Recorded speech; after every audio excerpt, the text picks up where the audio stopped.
इस एपिसोड की शुरुआत फिर एक दुखद खबर के साथ 4 तारीख नवंबर सन 2024 बहुत बुरी सुबह नैनीडांडा का ये पूरा पूर्वी क्षेत्र और यहीं पे गुजरू पट्टी प्रसिद्ध बारडोली क्षेत्र जिसको बोलते हैं उसमें भेड़िंगखाल से लेके बारात किनार तक का क्षेत्र पूरा 4 तारीख की सुबह एकदम गमगीन हो गया, कहर बरप गया इस क्षेत्र पे। बारात किनार से सुबह 6 बजे चलने वाली ये बस नियत समय पर किनार से शुरू हुई और धीरे धीरे अपने गंतव्य रामनगर की तरफ बढ़ती चली गई। युवा वर्ग बैठा, कुछ बुजुर्ग लोग भी बैठे, हर वर्ग की उम्र के लोग इसमें बैठे और ये ऊबड़ खाबड़ रोड जो कि बारात किनार से मंजड़ा बैंड तक कुछ दयनीय सी स्थिति में है, इस रोड पे ये बस सवारियों से लबालब भरती चली गई। बस अपने नियत समय पे चल रही थी, सवारियां भी भर रही थी अपने गंतव्य के लिए और बड़ी उम्मीदों के साथ, बड़ी आशाओं के साथ, कुछ उमंगों के साथ ये बस इस बैंड पे पहुंची मरचुला बाजार से लगभग रसिया महादेव रोड की तरफ 1 किलोमीटर के लगभग पे। खैर बस खाई में गिर गई जो कि खबर आपको पता है, लेकिन आज मैं बताता हूँ दिगोली गांव की खबर। 3 प्रतिभाएं इस गांव से सुबह सुबह इस बस के इंतजार में थी और इस बस में बैठी भी अपने सपने पूरे करने के लिए शहर की तरफ निकली।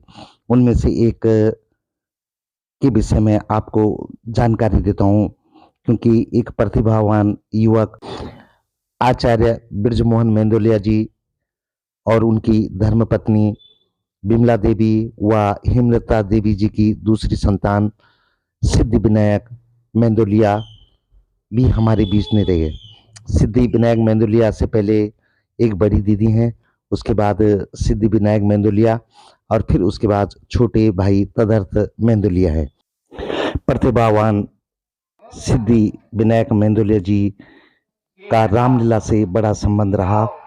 जैसे कि बताते हैं कि प्रथम पत्नी से जब पुत्री की प्राप्ति हुई तो उसके बाद कई सालों तक कोई संतान नहीं हुई, तो ब्रजमोहन मेंदोलिया जी ने अपनी धर्म पत्नी के कहने पर फिर दूसरी शादी हेमलता जी से की और उस टाइम पे वो रामलीला भी खेलते थे। कम से कम 3 वर्ष तक उन्होंने रामलीला में पाठ खेला जड़ाव खान में और उसके बाद उनको पुत्र रथ की प्राप्ति हुई जिसका नाम कि उन्होंने शंकर भगवान महाकाल के पुत्र सिद्धि विनायक के नाम से सिद्धि विनायक रखा ताकि सदैव महाकाल शंकर भगवान उसकी रक्षा करते रहे। समय के साथ फिर दूसरे पुत्र तदर्थ का जन्म हुआ, लेकिन सिद्धि विनायक पिता की तरह हर विधा में निपुण होते चले गए। प्राथमिक शिक्षा उन्होंने अपने गांव के स्कूल राजकीय प्राथमिक विद्यालय दिगोली से ली। उसके बाद हाई स्कूल की शिक्षा उन्होंने राजकीय हाई स्कूल दिगोली खाल से ली और जनता इंटर कॉलेज किनगोड़ी खाल से उन्होंने 12वीं की शिक्षा पास की और उसके बाद फार्मेसी कर रहे थे नैनीताल से। खैर पिता ने पुत्र का नाम सिद्धि विनायक रखा ताकि भगवान उसकी रक्षा करें और पिता की तरह पुत्र भी सिद्धि विनायक रामलीला में हर पाठ को जीवंत करने में तल्लीन हो गया। पिता के साथ कर्मकांड में भी साथ देता था, हर कार्य में पिता के कंधे से कंधा मिलाकर चलता था। बाल रामलीला समिति दिगोली खाल ने जब रामलीला की तो उसमें 2 बार लक्ष्मण का पाठ उन्होंने इस बाल रामलीला में खेला और उसके बाद तीसरे साल उन्होंने राम का पाठ किया जो कि बड़ा ही जीवन था। इसी साल जून महीने की बात है। खैर बड़ी दुख की बात है कि इतना बहुमुखी प्रतिभा का धनी सिद्धि विनायक हमको छोड़ करके चले गए और एक सोनापन दे गए बाल रामलीला समिति दिगोली खाल अपने साथी कलाकार और अपने परिवार को। फार्मेसी की पढ़ाई एक पहाड़ से निकले बच्चे के लिए बड़ा ही कठिन काम होता है, क्योंकि शिक्षा के हिसाब से पहाड़ थोड़ा-सा कहीं न कहीं शहरों से पीछे रहते हैं। लेकिन सिद्धिविनायक मेंदुलिया ने फार्मेसी में भी एडमिशन ले लिया था अच्छे नंबरों से, और उसके बाद उनको वजीफ़ा भी मिलने वाला था।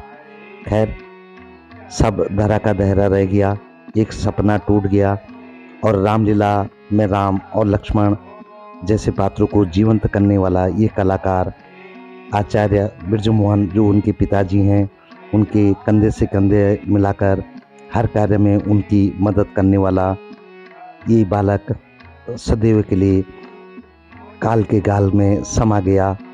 शायद पिता के सिद्धिविनायक नाम रखने के उस उद्देश्य को कहीं न कहीं पूरा कर गया कि महाकाल शंकर भगवान में ही सिद्धिविनायक समा गए 4 नवंबर सन 2024 की उस दुर्घटना में, जिसमें कि कम से कम 63 लोग सवार थे, और उसमें से अधिकतर जो है काल के गाल में समा गए।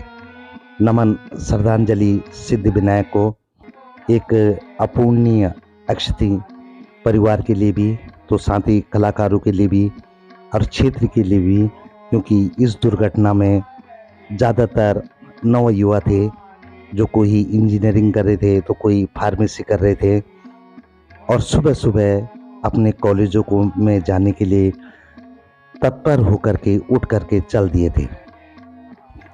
पिता का जो दुख है वो व्यक्त नहीं किया जा सकता, लेकिन जैसे कि उन्होंने कहा था कि जब बस में काफ़ी भीड़ थी, तो उन्होंने अपने लड़के से बोला, सिद्धिविनायक से, कि बेटा तुम दूसरी बस में चले जाओ या थोड़ी देर में चले जाना, बहुत भीड़ है।